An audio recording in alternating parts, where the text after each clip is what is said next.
اگه مثل من 2 پسر بچه مدرسه‌ای داری که دغدغه بردن لقمه مدرسه، اونم نوع خونگی، سالم بودنش، تازه بودنش برات مهمه، این لقمه ها واقعا کاربردیه. میتونی مواد میانی و هر چی دلت خواست بذاری. درست کردنش خیلی راحته. مواد خشک رو با آرد ترکیب کنید، شیر و آب و روغن هم اضافه کنید و حسابی ورز بدید.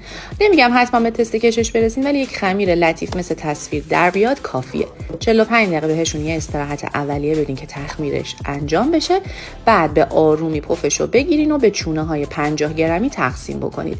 بزرگتر نشه بهتره، چون واقعا 50 گرم برای سیر کردن یه بچه ابتدایی کافیه.